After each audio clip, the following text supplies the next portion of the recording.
Hi everyone, welcome back to this podcast style part of the iPad Art Break series. Today we're talking about a question that I get all the time, and that is about traditional art.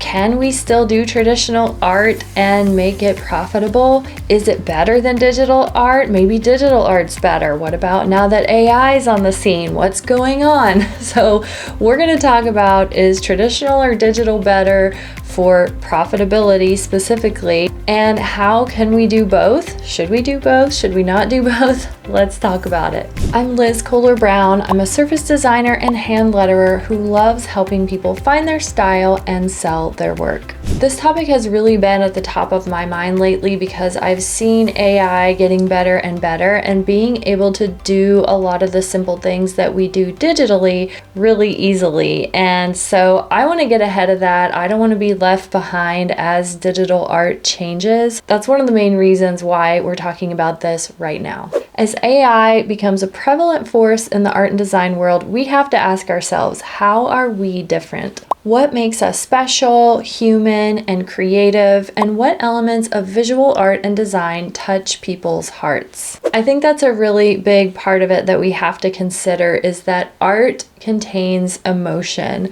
and traditional art is one way that it's really easy to put some emotion in. Not that digital art can't have that too, but I do think we have to consider some of the things that we have learned about traditional art over the centuries that people have been doing it, and how it conveys emotion and how we can do that in our digital work as well. First, I want to tell you about my background for anyone who might be thinking, why is this digital artist talking about this thing? First of all, in 2008, I got my Bachelor of Fine Arts degree, and then in 2009, I took some time to do some artist residencies, working in clay and doing a lot of painting. In 2013, I got my Master of Fine Arts degree in ceramics and sculpture, and so I was making everything with my hands. I didn't know anything about digital art. In 2017, I became aware of digital art, but I still kind of thought that it was for people designing video games and comic books. In 2018, I bought an iPad and fully realized what in the world was going on with digital art, and I was very excited about it.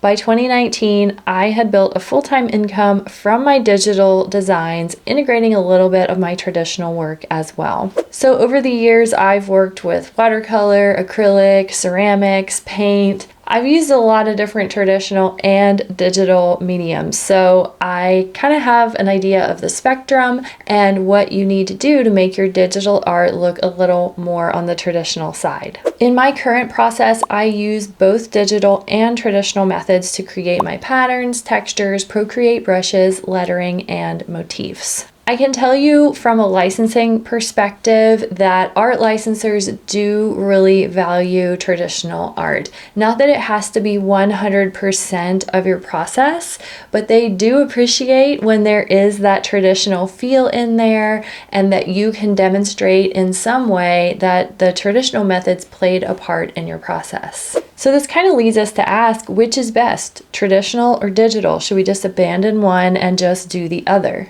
I think in the age of AI, traditional methods are becoming more important, but we can incorporate them into our creative digital work to add more of a human feel to our work. One way that I like to do that is making realistic brushes. I started making realistic Procreate brushes in 2018, and they remain one of my most popular types of brushes. You guys may not know, you can get my Everything Bagel brush set for a sampler of my realistic brushes, like some gouache and watercolor, right below this video. What I've learned about realistic digital brushes is that it is possible to get similar effects to real watercolor, gouache, and ink. That doesn't mean we're abandoning traditional mediums completely, but we can use it to test composition ideas, test color combinations, and create custom work quickly. Yes, this piece on the right is digital, and I show how to make that in my realistic watercolors class, which you can watch with a free trial to my membership linked right below this video. I want to point out here that a lot of people have mentioned that my watercolors that are digital look really real, and like, how did you do that? I do show the process in my classes, but I also think that occasionally working on traditional mediums with paper, with real materials, actually will help you make more realistic looking digital art, because you actually have a feel for like, oh, that's what the water does when you put more water in. Oh, that's what happens when you layer the two colors on top of each other. All of these little realizations you can actually work into your digital work so that it looks more realistic and not just so like flat, fake watercolor look. Another way that I use traditional art in my digital work is texture brushes. You can create your own textures using ink, paint, or rubbings from textured objects to get a realistic feel in your illustrations and lettering. I have been making my own brushes from day one. I never bought anyone else's brushes because I'm so picky, annoyingly picky about my brushes. I just have to make them myself. I also show my process for that in my membership, which you guys can check out if you want to make your own texture brushes, but it's literally a matter of putting some ink down on the page, turning it into a digital image, popping it into Procreate. It probably takes 10 minutes and it's super fun. So for me, making my own brush sets is a wonderful experience. I used to picture making digital brushes as being really boring, like you're working with pixels or something, but actually you're making textures and shapes and getting really gritty and messy with ink. So I actually find it really fun. If you've never tried it before, I do recommend making your own brushes, not only because it's fun, but because it differentiates your work from everyone else's. You've got different textures, a different feel, so that you're not reusing the same stuff that everyone else is using. Another thing you may have noticed is that a lot of brushes come with a little asterisk that's like, oh, you can't use this for this and that. You can't use it for commercial use. You can't use it for over this many prints. For me personally, I sell my work all over the world. I offer it to licensors. It gets licensed in books. I have to be really careful about all of the things I use, including brushes and textures. I recommend that for you as well, because imagine in 5 years if someone comes to you and says, hey, can we put that art in a book? And you're like, ooh, what brushes did I use? Was it safe? Did I get a commercial license for it? Yada, yada. It's a big pain. Just make your own brushes. It's a lot more fun and it's a lot more original. We can also incorporate our traditional process into our marketing. We can show that traditional side of your art in your marketing images to help non-digital art educated folks understand what you do. If you tell most people that you draw on your iPad, they're like, oh, you're a graphic designer, right? You make logos and brochures. It's like, no, not really. We have to show them in images what we do. So I have a lot of examples of how I take textures, put them on the screen, turn them into brushes, and it helps normal folks, licensors, buyers understand what in the world you are doing in your studio behind closed doors. I also like to just have some off-grid days. Going off-grid, like turning off your Wi-Fi some days and just working on paper, can be a great way to reset your creative work. When you feel burnt out or bored with your digital work, just switch it up. My creative process is my skill, not my materials. So I use whatever I feel like using for each project, and I don't worry about, oh, I'm a digital artist, I'm a traditional artist. I'm an artist, I use whatever materials I want. I didn't actually realize what a divide there was until I came into the digital art world, and everybody was asking me, are you digital? Are you traditional? Which are you? Which side are you on? Are you one of those evil digital art people, or are you one of those weird traditional art people? And my thought is like, I just make art, and sometimes I use that tool and sometimes I use this tool and sometimes I put them together. And I think the more we can bridge that gap, the more our digital art becomes more real feeling, gritty, more realistic. And I think that that's really trending right now with the whole AI art coming into play, which typically is super sleek, very like vector, graphic, hard lines, and simplistic type work. Another issue is converting your traditional art into digital art. And honestly, you can easily convert your traditional artwork into digital so that it's really easy to resize, clean up, and recolor. I have a traditional to digital class inside my membership, which you can watch with a free trial to my membership right now. And I show that whole process of taking something that's on paper, getting it on your iPad, turning it into vectors if you want, leaving it as a digital pixel image if you want. So it's really flexible once you get it into your device. I tend to do a lot of traditional art in the slow summer days. Some days or some months, you just need to reset your creative process and try something different.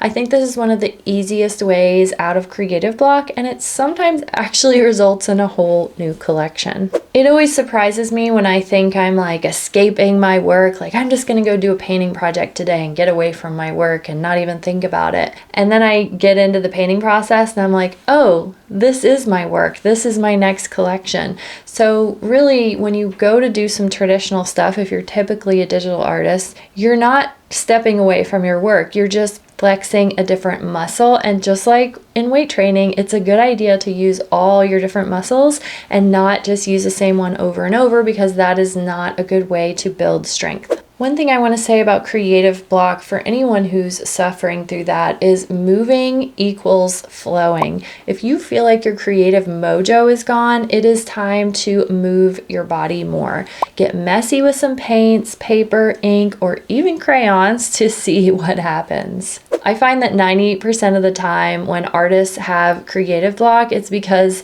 they're just doing the same thing over and over, thinking it's going to work every single time. And that's not how creativity works. Your creative mind is calling you to do something, and it might be calling you to do something super weird way over here that you don't think you should do, or you think is silly.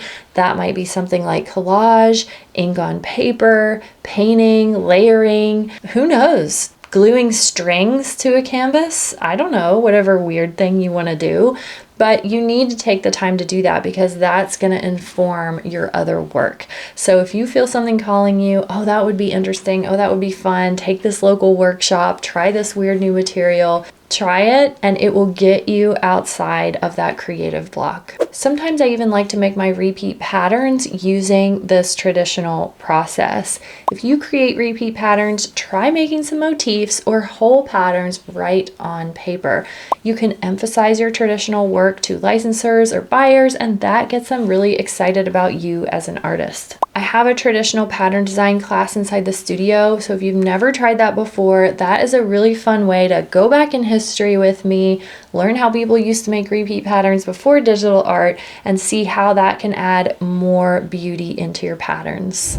It's question time. This is a question from Philip Nam on my video about the print-on-demand platform that actually gives you sales numbers.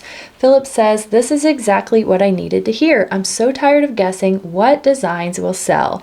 I've been using Printful, but I have no clue what's actually working in the market. Does anyone know platforms that actually show sales data? My favorite right now that I'm really pursuing is KDP. I love Etsy too. I've been using Etsy for years. I'm always talking about Etsy. That's a great one, but KDP shows more data than anyone else when it comes to what is selling. So if you just want to know what other people are selling, what's working out there in the market, that's going to be the one that really gives you a lot of information.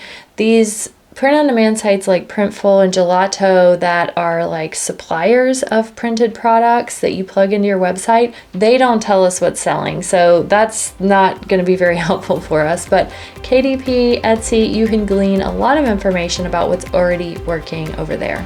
So I hope you all enjoyed this video. I want to know what you think about traditional art. Tell me in the comments, do you make traditional art? Do you think it's a waste of time? Do you have trouble monetizing it? Tell me what's going on with your traditional art in the comments. If you like this video, you may also like my make and sell Procreate brushes video and my video about this is how easy it is to vectorize. So you can see how I draw some traditional art on paper, vectorize it, and use it on my iPad.